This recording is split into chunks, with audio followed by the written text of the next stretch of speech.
Xibalba, roughly translated as place of fear, is the name of the underworld in K'iche' Maya mythology, ruled by the Maya death gods and their helpers.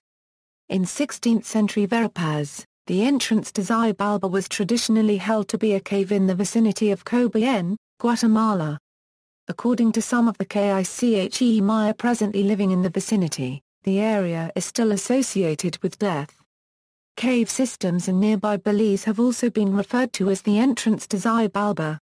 In some Maya areas, the Milky Way is viewed as the road to Xibalba. Inhabitants, Xibalba is described in the Popol Vuh as a court below the surface of the earth associated with death and with 12 gods or powerful rulers known as the Lords of Xibalba. The first among the Maya death gods ruling Xibalba were Hunkaim and Vakubkaim, though Hunkaim is the senior of the two. The remaining 10 lords are often referred to as demons and are given commission and domain over various forms of human suffering, to cause sickness, starvation, fear, destitution, pain, and ultimately death. These lords all work in pairs and Uxaquiripit and Cuchamakic, who sicken people's blood. Alpu and Aelgana, who cause people's bodies to swell up. Chamiabak and Kamayaholam, who turn dead bodies into skeletons. Ahormis and Aeltikab, who hide in the unswept areas of people houses and stabbed them to death. And Zik and Peyton, who caused people to die coughing up blood while out walking on a road. The remaining residents of Xibalba are thought to have fallen under the dominion of one of these lords, going about the face of the earth to carry out their listed duties. Structure: Xibalba was a large place and a number of individual structures or locations within Xibalba are described or mentioned in the Popol Vuh. Chief among these was the council place of the lords, the 5 or 6 houses that served as the first tests of Xibalba, and the Xibalban Bolkut. Also mentioned are the homes of the lords, gardens, and other structures indicating that Xibalba was at least a great city. Xibalba seemed to be rife with tests, trials, and traps for anyone who came into the city.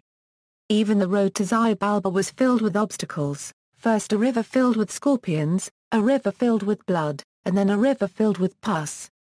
Beyond these was a crossroads where travelers had to choose from among 4 roads that spoke in an attempt to confuse and beguile. Upon passing these obstacles, one would come upon the Xibalba council place, where it was expected visitors would greet the seated lords. Realistic mannequins were seated near the lords to confuse and humiliate people who greeted them, and the confused would then be invited to sit upon a bench, which was actually a hot cooking surface. The lords of Xibalba would entertain themselves by humiliating people in this fashion before sending them into one of Xibalba's deadly tests. The city was home to at least 6 deadly houses filled with trials for visitors. The first was Dark House, a house that was completely dark inside.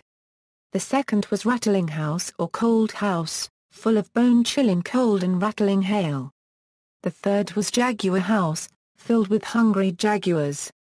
The fourth was Bat House, filled with dangerous shrieking bats, and the fifth was Razor House, filled with blades and razors that moved about of their own accord. In another part of the Popol Vuh, a 6th test, Hot House, filled with fires and heat, is identified. The purpose of these tests was to either kill or humiliate people placed into them if they could not outwit the test.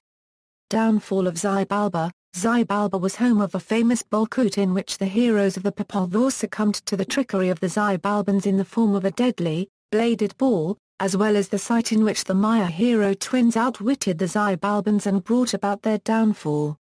According to the Popol Vuh, the Xibalbans at one point enjoyed the worship of the people on the surface of the earth, who offered human sacrifice to the gods of death.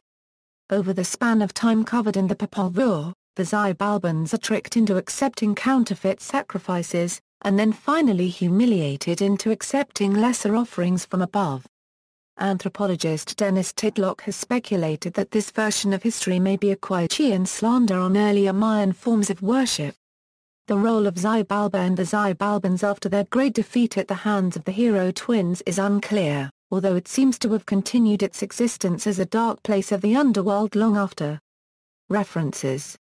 External links: Maya Caves and Xibalba.